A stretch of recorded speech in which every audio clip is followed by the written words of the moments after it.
அருட்பெரும் ஜோதி அருட்பெரும் ஜோதி தனிப்பெரும் கருணை அருட்பெரும் ஜோதி.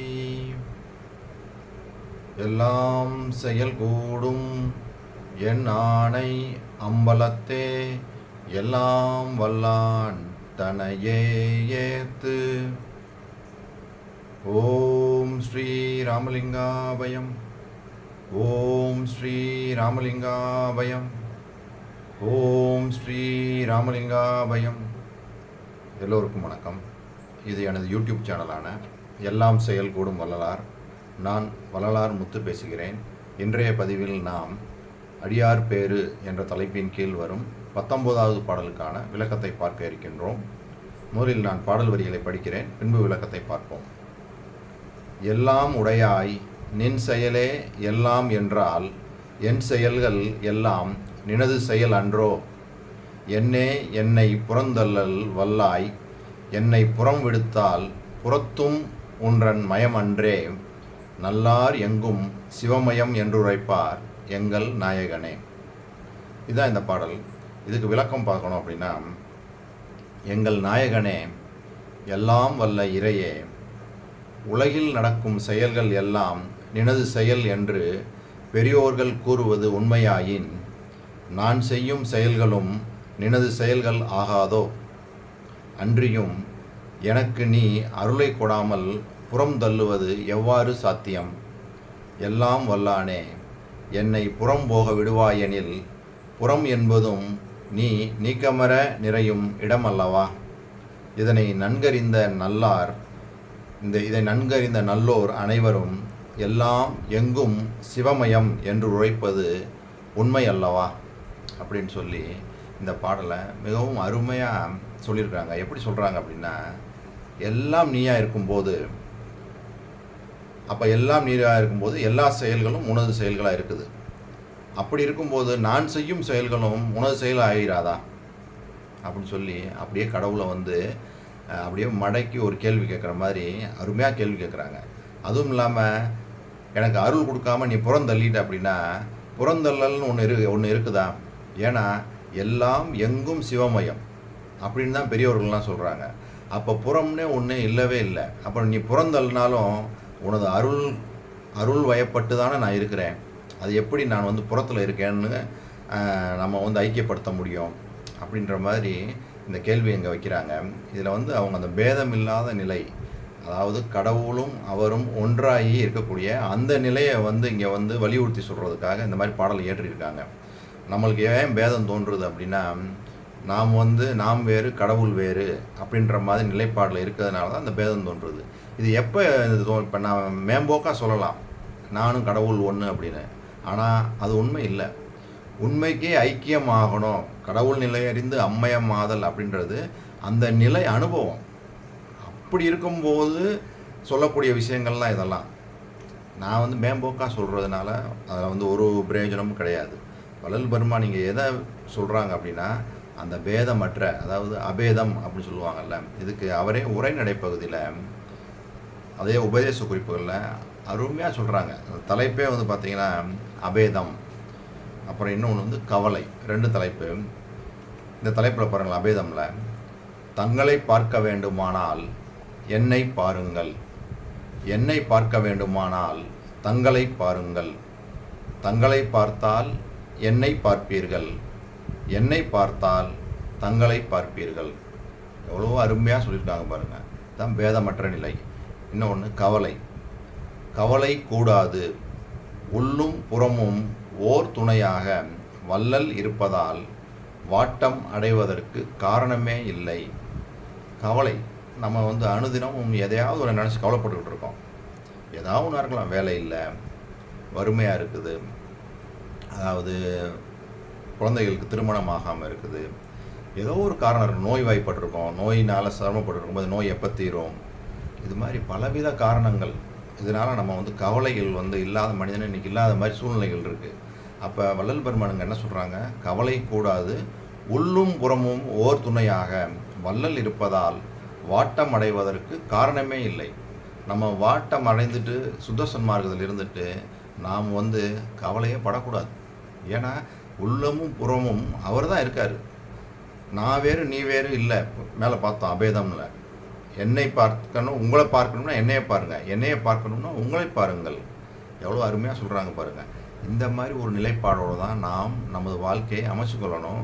சுத்த சன்மார்க்கத்தோட பயணம் இப்படி தான் இருக்கணும் அப்படின்னு சொன்னவங்க இன்னும் கூட தெளிவாக எப்படி சொல்கிறாங்க பாருங்கள். அகவலில் 1145 1146 இந்த வரி, தன்னையும் தன் அருள் சக்தியின் வடிவையும் என்னையும் ஒன்றென இயற்றிய தந்தையே. அதாவது என்னை பார்த்து நானும் என் அருள் சக்தியும் நீயும் வேறு வேறு அல்ல, மூன்றும் ஒன்றே என்று கூறிய என்னுடைய தந்தையே.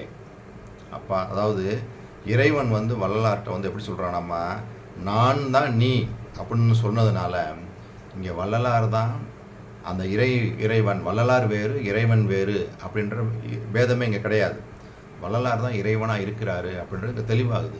ஏன்னா அந்த இறைவனே சொல்கிறான் நான் தான் நீ அப்படின்னு சொல்கிறான். அது இப்படி இங்கே பதிவு பண்ணுறாங்க. அடுத்து இன்னொரு அதை தொடர்ச்சியாக தன்னியல் எண்ணியல் தன் செயல் என் செயல் என்ன இயற்றிய எந்தனி தந்தையே. தன்னுடைய இயல்பான தன்மை எதுவோ அதுவே உன்னுடையது என்றும் தன்னுடைய செயல் எல்லாம் உன்னுடைய செயல் என்றும் என்னிடம் கூறிய ஒப்பற்ற தந்தையே. இதுதான் இதுக்கு விளக்கம். அப்போ பாருங்கள், அவருடைய செயல் எல்லாம் இவருடைய செயல், இவருடைய செயல் எல்லாம் அவருடைய செயல், கடவுளுடைய செயல்னு அந்த கூறிய ஒப்பற்ற தந்தையே அப்படின்றாங்க. இன்னும் கூட திருவருட்பால் ஒரு பாடலில் எப்படி சொல்கிறாங்க, பாலும் கொடுத்தான் பதிதிறக்கும் ஓர் திறவு கோலும் கொடுத்தான், காலும் தலையும் அரியும் தரமும் கொடுத்தான், நிலையும் கொடுத்தான் நிறைந்து அப்படின்றாங்க. எல்லாம் அவன் தான் கொடுக்குறான். அப்போ எந்த ஒரு பேதமுமே இங்கே கிடையாது. நான் நீ அப்படின்ற பேதம் இங்கே இல்லை அப்படின்ட்டு சொன்னவங்க இன்னொரு பாடல் கூட தொடர்ச்சியாக, தன் உரு என் உரு தன் உரை என் உரை என்ன இயற்றிய எந்தனி தந்தையே. அதாவது தன் உருவம்தான் என் உருவம் என்றும் தன்னுடைய வாக்கு என்னுடைய வாக்கே என்றும் என்னிடம் கூறிய ஒப்பற்ற தந்தையே. இறைவன் இப்படி தான் சொல்கிறானாம்மா, என்னுடைய உருவம் உனது உருவம், நான் உரைக்கும் வார்த்தை நீ உரைக்கும் வார்த்தை என்று கூறிய எந்தனி தந்தை என்றாங்க. இது அப்படியே இன்னும் சிறப்பாக ஞானசரியையில் அருமையாக இந்த பாடலை சொல்லியிருப்பாங்க. நான் உரைக்கும் வார்த்தையெல்லாம் நாயகன் தன் வார்த்தை நம்புமினோ நமரங்கால் நற்தருணம் இதுவே வானுரைத்த மணிமன்றில் நடம்புரி எம்பெருமான் வரவு எதிர்கொண்டு அவன் அருளால் வரங்களெல்லாம் பெறவே தேனுரைக்கும் உளமிணிக்க எழுகின்றேன் நீவீர் எல்லாம் தெளிந்து அடைந்து என்னுடன் எழுமின் சித்தி பெறலாம் ஏனுரைத்தேன் இரக்கத்தால் எடுத்துரைத்தேன் கண்டீர் யானடையும் சுகத்தினை நீர்தான் அடைதல் குறித்தே. அருமையாக சொல்கிறாங்க. நான் உரைக்கும் வார்த்தையெல்லாம் நாயகன் தன் வார்த்தை. அப்போ திருவருட்பால வள்ளல் பெருமான் சொல்லக்கூடிய அனைத்து வார்த்தைகளும் இறைவனுடைய வார்த்தை. சத்தியம் பல இடங்களில் சொல்லுவாங்க. எல்லாமே இப்போ காரணம் என்னென்னா இறையோட வார்த்தையை தான் சொல்லிட்டு வர்றாரு. இறைவன் என்ன சொல்கிறாங்களோ அதைத்தான் அதில் ஃபுல்லாக எழுதியிருக்கிறாங்க. அப்போ நம்ம திருவருட்பாலை படித்து ஓதி அதை கேட்டாலும் படித்தாலும் எப்படி இருந்தாலும் சரி, அது எல்லாமே நம்மளுக்கு என்னது அருள் அப்படியே மாறி நம்மளுக்கு பயனளிக்கும். மிகவும் சக்தி வாய்ந்த, மிகவும் நம்மளை மேலேற்றி செல்லக்கூடிய விஷயங்கள் எல்லாமே இந்த அருட்பாலை கொடுக்கப்பட்டிருக்கிறது. ஏன்னா இதோடு கடவுளுடைய உரைகளைத்தான் வள்ளல் பெருமானை எடுத்து நம்மளுக்கு சொல்கிறாங்க அப்படின்றது தெளிவாகுது. சரி, இப்போ இவ்வளோ விஷயங்கள் பார்த்ததுக்கப்புறம் அகவலை முடிக்கும் போதும் வள்ளல் பெருமான் சிறப்பாக இப்படி தான் முடிக்கிறாங்க. அதுலேயும் தன்னூறு எண்ணூறு அப்படின்னே வரும் பாருங்களேன். சபை எனது உளமென தான் அமர்ந்து எனக்கே அபயம் அளித்ததோர் அருட்பெரும் ஜோதி அருளெல்லாம் தவிர்த்து வரமெல்லாம் கொடுத்தே அருளமுது அருத்திய அருட்பெரும் ஜோதி வாளினின் பேரருள் வாளினின் பெருஞ்சீர் ஆழி ஒன்றளித்த அருட்பெரும் ஜோதி என்னையும் பொருளென எண்ணி என் உள்ளத்தே அன்னையும் அப்பனுமாக வீற்றிருந்து உலகியல் சிறிதும் உளம்பிடியாவகை அழகில் பேரருளால் அறிவது விலக்கி சிறுநெறி செல்லா திறனளித்து அழியாது உருநெறி உணர்ச்சி தந்து ஒளியுறப் புரிந்து சாகா கல்வியின் தரமெல்லாம் தந்து மேன்மேலும் அன்பையும் விளைவித்து அருட்பேர் ஒளியால் இன்பையும் நிறைவித்து என்னையும் நின்னையும் ஓர் உரு ஆக்கி யான் உண்ணியபடியெல்லாம் சீர் உற செய்து உயிர் திறம்பெற அழியா அருளமுது அளித்தனை அருள்நிலை ஏற்றினை அருள் அறிவு அளித்தனை அருட்பெரும் ஜோதி வெல்கனின் பேரருள் வெல்கனின் பெரும்சீர் அல்கலின்று ஓங்கிய அருட்பெரும் ஜோதி. பாருங்க, ரொம்ப சொல்கிறாங்க. அதாவது என்னையும் நின்னையும் ஓர் உரு ஆக்கி யான் உண்ணியபடியெல்லாம் சீரூற செய்து உயிர் திறம்பெற அழியா அருளமுது அளித்தனை அருள்நிலை ஏற்றினை அருள் அறிவு அளித்தனை அருட்பெரும் ஜோதி அப்படின்றாங்க. என்னையும் நின்னையும் ஓர் உருவாக்கி யான் உண்ணியபடியெல்லாம் அப்படின்றாங்க. அப்போ இங்கேயும் அகவலில் முடிக்கும் போதும் இந்த நிலையில் போய் அந்த அனுபவத்தை தான் அங்கே பதிவு பண்ணியிருக்கிறாங்க. நான் நீ என்ற பேதமற்ற அந்த நிலை அனுபவத்தை அங்கேயும் பதிவு பண்ணியிருக்கிறாங்க அப்படின்றது இதில் இன்னமும் தெளிவாகுது. அப்போ இந்த பாடல் வரிகள் மூலமாக வள்ளல் பெருமான் சொல்லக்கூடிய அந்த பேதமற்ற கடவுள் நிலை அறிந்து அம்மையமாதல் அப்படின்ற அந்த நிலை அனுபவத்தை தான் இங்கே பதிவு பண்ணியிருக்கிறாங்க. இது நம்மளுக்கு எப்போ இதெல்லாம் புரிய வரும் அப்படின்னா, நாமும் அந்த பேதமற்ற நிலைக்கு போகும்போது தான் இதோட இது புரிய வரும். இப்போதைக்கு நம்ம வள்ளல் பெருமான் பெற்ற அனுபவங்களை அவர் பதிஞ்சதை எப்படி சொல்கிறாங்க இதுதான் அப்படின்னு தான் சொல்ல முடியுமே ஒழிய, இதை அனுபவித்து பார்க்கும்போது தான் அதை உண்மையான அந்த விளக்கம் நம்மளுக்கு புரிய வரும். சரி, இப்போ இன்னும் கடைசி என்ன சொல்கிறாங்க, இதனை நன்கு அறிந்த நல்லோர் அனைவரும் எல்லாம் எங்கும் சிவமயம் என்று உரைப்பது உண்மை அல்லவா அப்படின்றாங்க.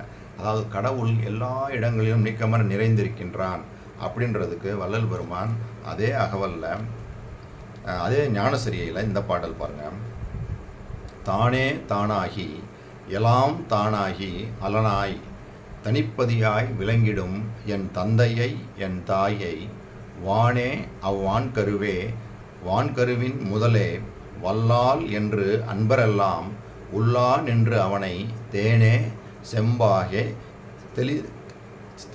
செம்பாகே என தெளித்திடும் என்று இனித்திடும் தெல்லமுதை சிற்சபையில் பெருவாழ்வை சிந்தை செய்மீன் உலகீர் ஊனேயும் உடலாலும் அழியாது ஊழிதோறும் ஓங்கும் உத்தம சித்தியை பெறுவீர் சத்தியம் சொன்னேனே.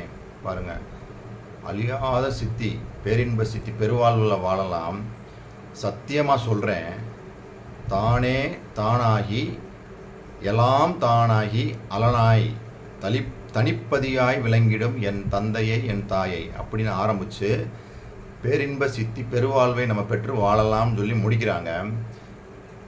அப்போ இங்கே சொல்ல வர விஷயம் பாருங்கள், தானே தானாகி எல்லாம் தானாகி அலனாய் தனிப்பதியாய் விளங்கிடும் என் தந்தையை என் தாயை. அவர் சொல்லக்கூடிய தெய்வம் எப்படி இருக்குது பாருங்கள், எல்லாம் அதாக தான் இருக்குது. தானே தானாகி எல்லாம் தானாகி அலனாய் தனிப்பதியாய் விளங்கிடும் என் தாயை என் தந்தையை அப்படின்னு சொல்லி இந்த பாடல் வழியர் மூலமாகவும் ஞானசிரியையிலையும் சொல்கிறாங்க. ஸோ இந்த விளக்கங்கள் எல்லாம் இவர் சொல்லியிருக்க இந்த 19வது பாடலுக்கு போதுமானது. நான் சொன்ன இந்த விளக்கங்களை பொறுமையாக பார்த்த உங்களுக்கு கோடான கோடி நமஸ்காரங்களும் நன்றிகளும். மீண்டும் நாளைய பதிவில் நாம் 20வது பாடலுக்கான விளக்கத்தை பார்ப்போம்.